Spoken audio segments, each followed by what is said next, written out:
اس کی زبان لڑکھڑا نہ جائے. اگر یہ اللہ کا ترجمان ہے تو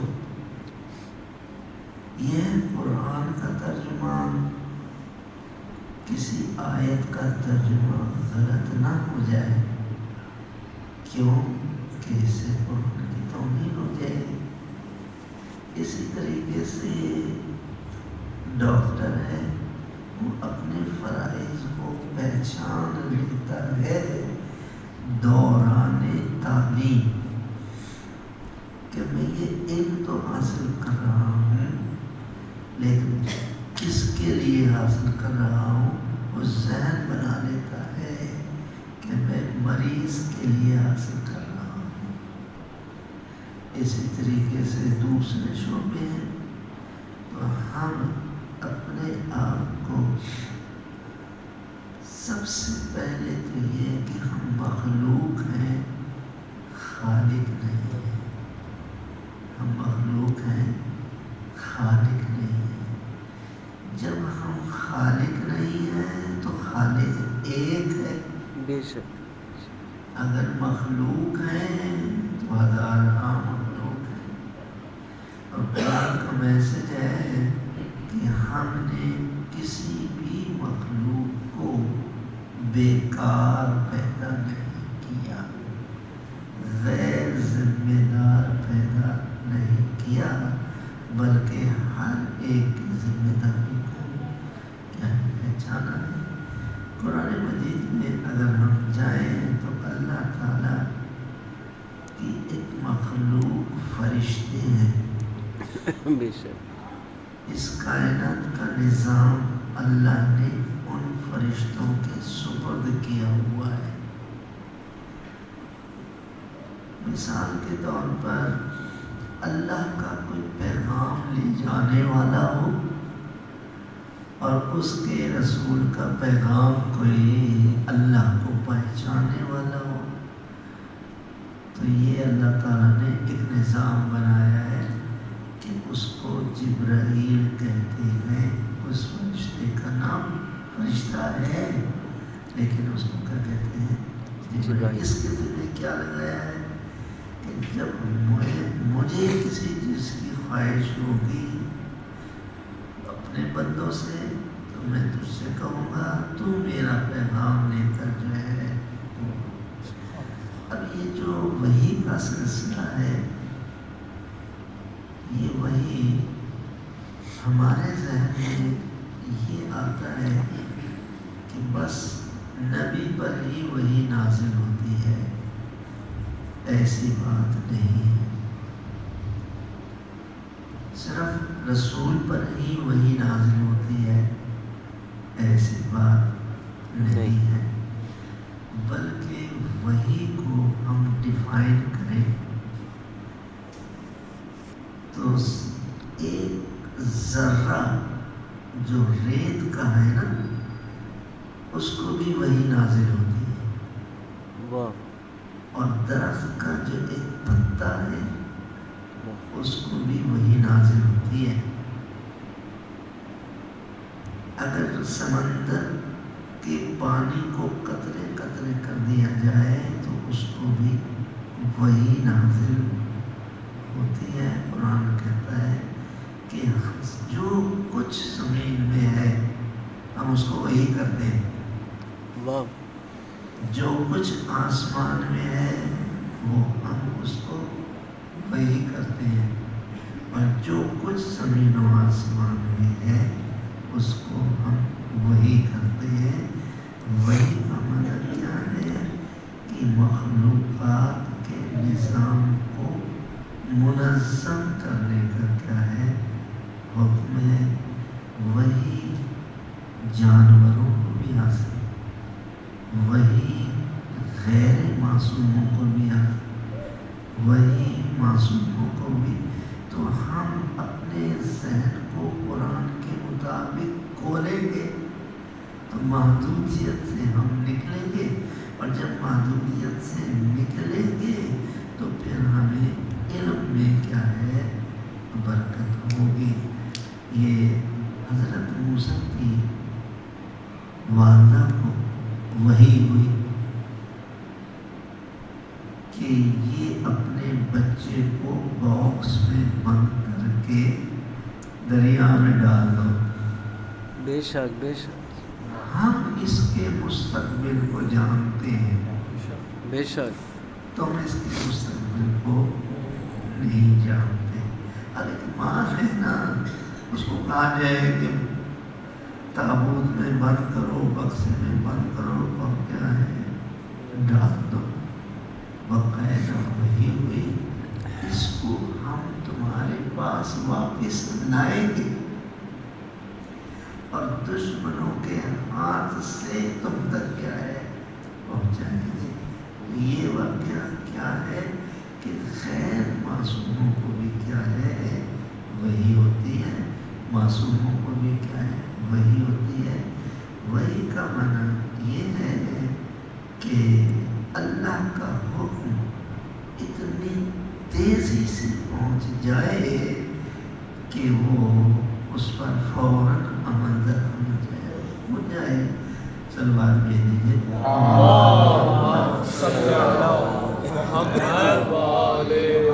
اس کو انگریزی میں اس طرح سے کہا گیا ہے fastest information. Fastest information from God to the creator. Allah سے تیز ترین حکم پہنچ جائے اللہ کی طرف سے اور مخلوق کو کیا ہے پہنچ جائے. ہمارے یہاں معراج کا واقعہ ہے، اللہ تعالیٰ نے بلا لیا اور وہ پہنچ گئے، واپس بھی آ گئے.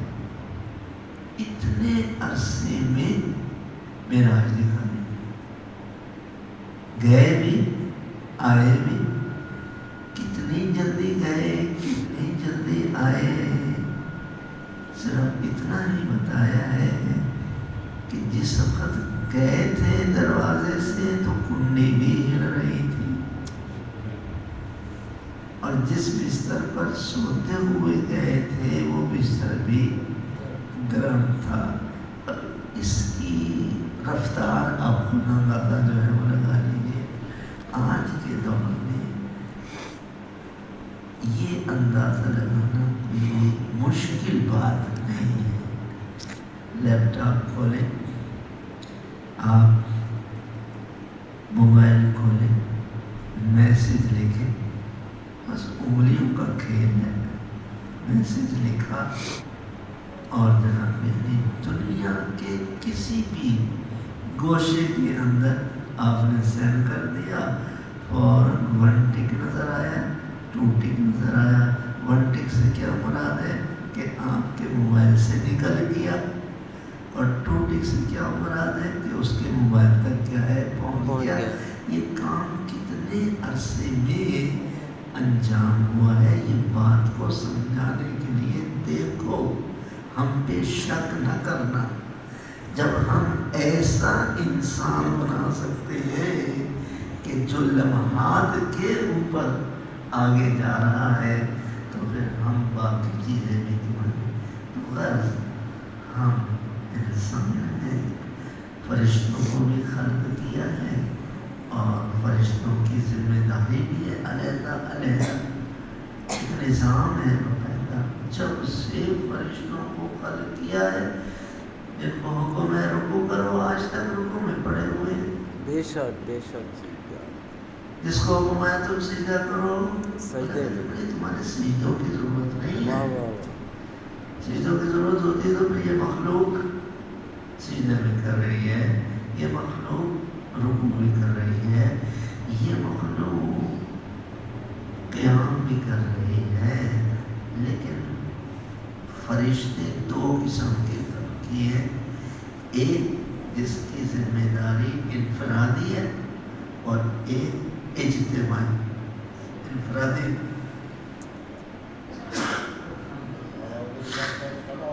اللہم صل علی محمد وعلی محمد. انفرادی کیا ہے؟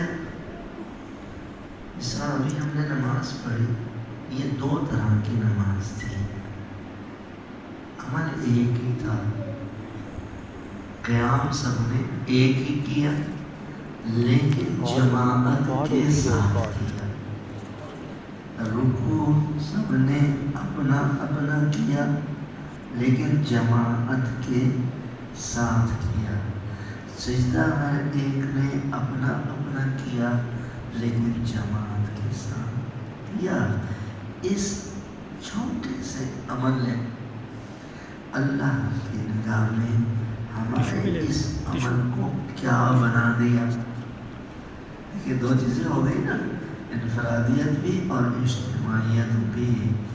رسول کو بھیج کر بتایا گیا کہ جاؤ میرے بندوں کو کہہ دو کہ یہ جو تم نے عمل کیا ہے نا اجتماعی، اس کو ہم نے بہت سی تمہیں سہولتیں دی ہیں۔ آپ مجھے ایک سوال کا جواب دیجیے، سلوات میں دیجیے، اللہم صلی علی محمد و آل محمد۔ کیا ہم بغیر الحمد کے نماز پڑھ سکتے ہیں؟ اگر پڑھ لیں تو باطل ہے، لیکن جماعت میں ہمیں یہ کہا گیا ہے، سہولت نہیں ہے کہ جب تم آؤ اور دیکھو کہ پہلی رکعت ہے تو مل جاؤ، یا اللہ کہ یا اللہ یا اللہ، نہ الحمد پڑھی نہ چھوٹی سورت پڑھی، پہلی رکعت شمار ہو گئی۔ یہ ہے اجتماعیت کا فائدہ، اور کلی طور پر کیا فائدہ ہوا؟ رسول کو بھیج کر جاؤ میری امت کو بتاؤ، میرے بندوں کو بتاؤ، کیا بتاؤ کہ تمام آسمانوں کو ورق بنا لیا جائے اور تمام درختوں کو قلم بنا لیا جائے اور تمام سمندروں کو پانی سیاہی بنا لیا جائے اور اس کا فائدہ لکھا جائے تو تم نہیں لکھ سکتے۔ تو ہم نے دیکھا کہ فرشتے دو قسم کے ہیں، ایک انفرادی اعمال انجام دے رہے ہیں اور ایک اجتماعی عوام کے اندر جو ہے وہ انجام دے رہے ہیں۔ وہ جو اجتماعی فرشتے ہیں جو انجام دے رہے ہیں ان میں حفظہ ہننے والی، فی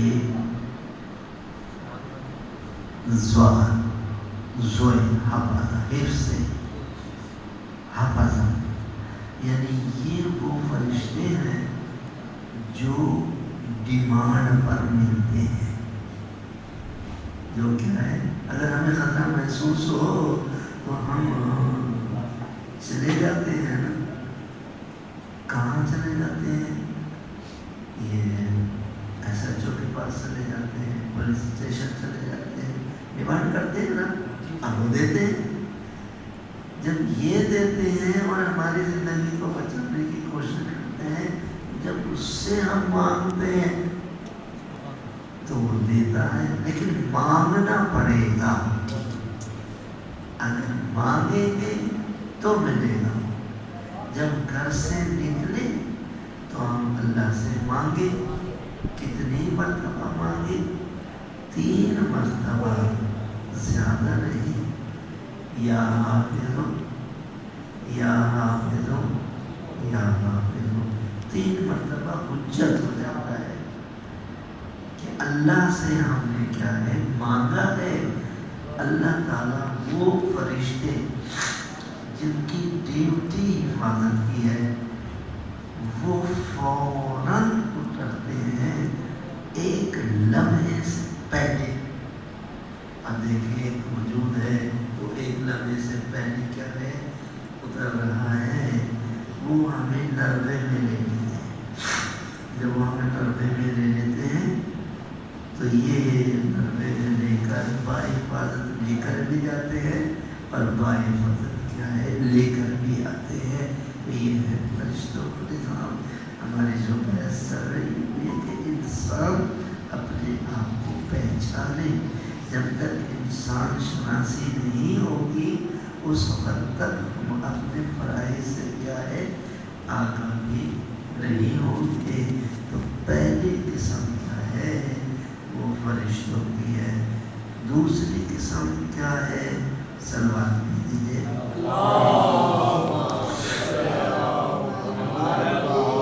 دوسری قسم ہے صلوات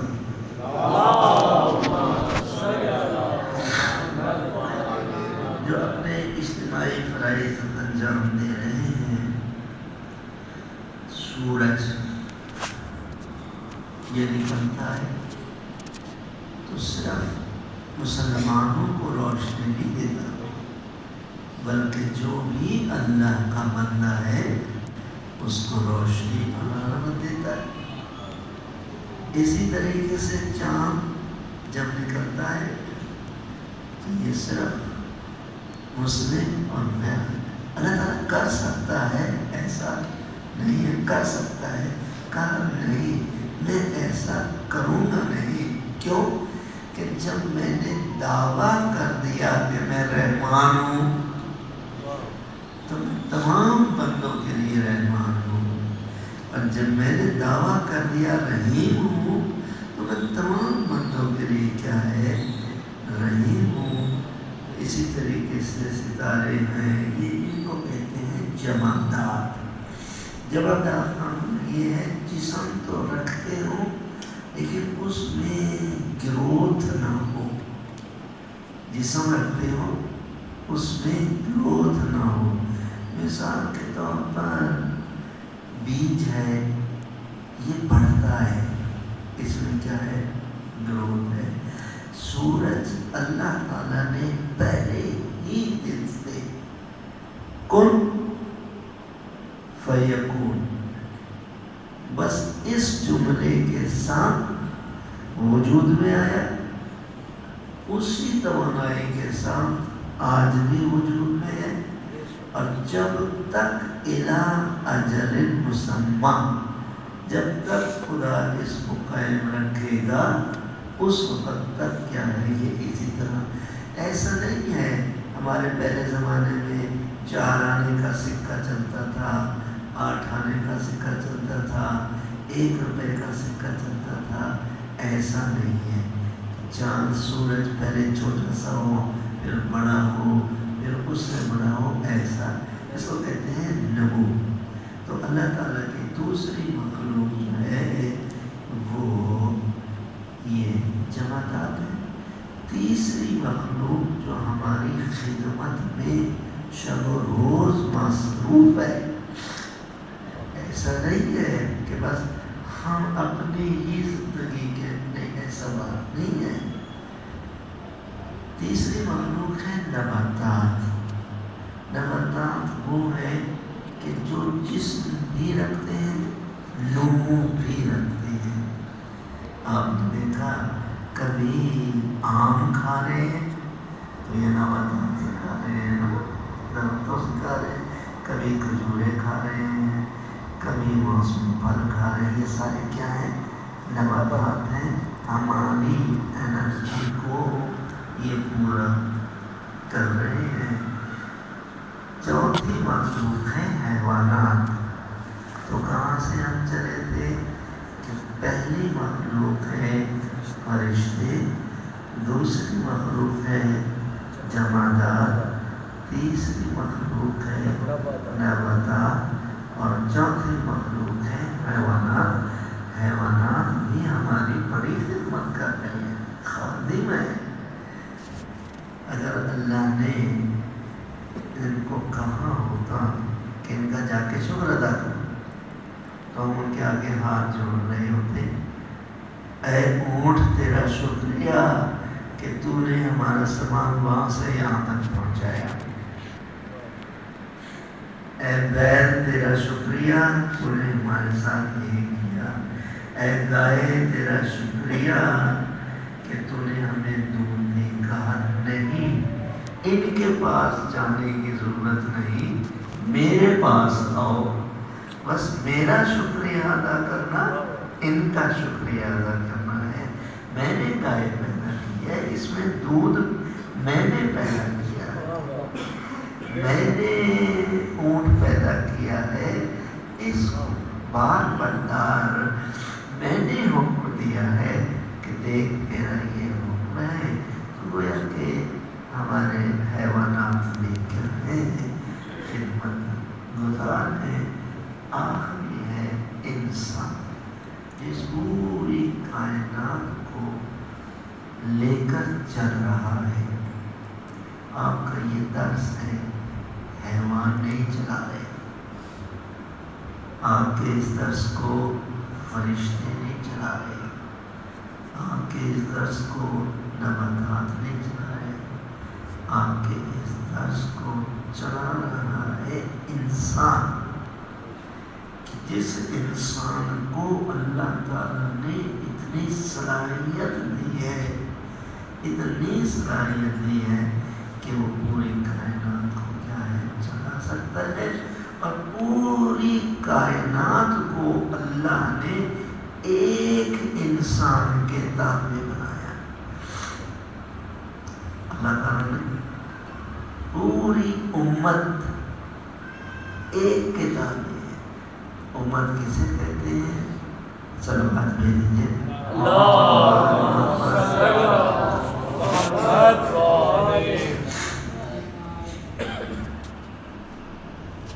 ایک جیسی مخلوق کو ایک امت کہتے ہیں، ایک جیسی مخلوق کو ایک امت کہتے ہیں۔ پرندے اللہ کی امت ہے، ہم بھی اللہ کی امت ہیں، لیکن پرندے بھی کیا ہے؟ اللہ کی امت ہے۔ پرندوں میں بھی اللہ نے کئی امتیں پیدا کی ہیں، لیکن یہ جو چڑیا ہے یہ ایک جیسی، یہ کبوتر ہے یہ ایک جیسا، یہ چیل ہے یہ ایک جیسی، یہ گدھ ہے ایک جیسا، یہ شاہین ہے ایک، یہ ساری امتیں ہو گئی۔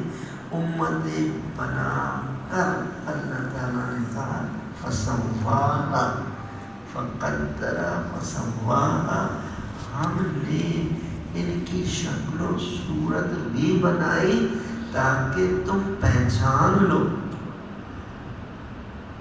ہمارے سامنے کبوتر بھی آ جائے اور ہمارے سامنے چڑیا بھی آ جائے تو کیا ہم نہیں پہچانیں گے؟ پہچان لیں گے۔ ہمارے ساتھ چیل بھی آ جائے، ہمارے ساتھ گدھ بھی آ جائے تو ہم نہیں پہچانیں گے۔ ہمارے شاہین آ جائے، ہم نے ان کو بنایا اور ان کو کیا ہے، قدرت دی۔ چڑیا کی یہ مجال نہیں ہے، چڑیا کی یہ مجال نہیں ہے کہ اتنی اونچی پرواز کرے جتنا کبوتر پرواز کرتا ہے، نہیں، اس کی اپنی حدود ہے۔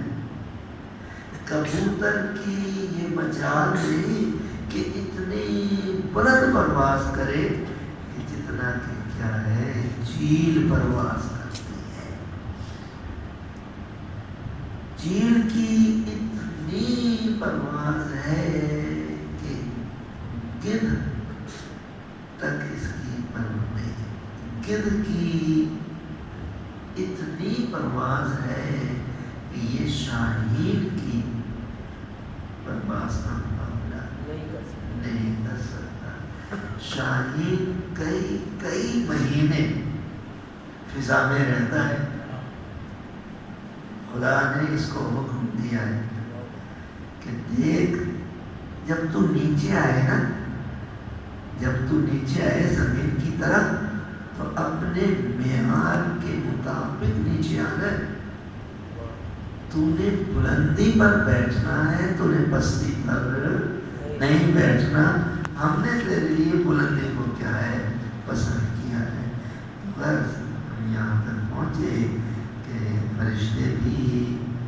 ہماری زندگی کا حصہ جمادات بھی، ہماری زندگی کا حصہ نباتات بھی، حیوانات بھی۔ اب سوال یہ ہوتا ہے، اور درس کا یہ آخری جز ہے، صلوات دے دیجیے۔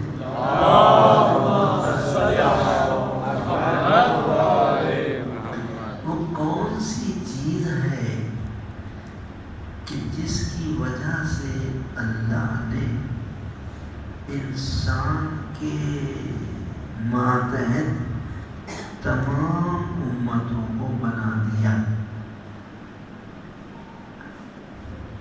یقینی بات ہے، سوچیں گے تو ہمارے علم میں کیا ہوگا؟ اضافہ ہوگا۔ ذہن محدودیت سے نکلے گا۔ اگر ہم محدودیت سے نہیں نکلیں گے تو ہم اس امام کی نافرمانی کریں گے جس امام کا نام ہے امام جعفر صادق علیہ السلام۔ آپ فرماتے ہیں کہ کثرت سے نماز پڑھنا عبادت نہیں، کثرت سے نماز پڑھنا عبادت نہیں ہے، کثرت سے روزے رکھنا عبادت نہیں ہے۔ پھر عبادت کیا ہے؟ آپ فرماتے ہیں انما العبادۃ التفکر فی امر اللہ، کہ اللہ کی باتوں میں غور و فکر کرو۔ جب تم اللہ کی باتوں میں غور و فکر کرو گے تو یہ ہوائی جہاز اتنا بلند نظر نہیں آئے گا جتنا کہ ہمارا وجود اتنا بلند کیا ہے نظر آئے گا۔ بیٹھے ہیں تب عروج ہے، چل رہے ہیں تب عروج ہے، جو بھی ہے ہم عروج کے اوپر دیکھیں گے تو اللہ تعالیٰ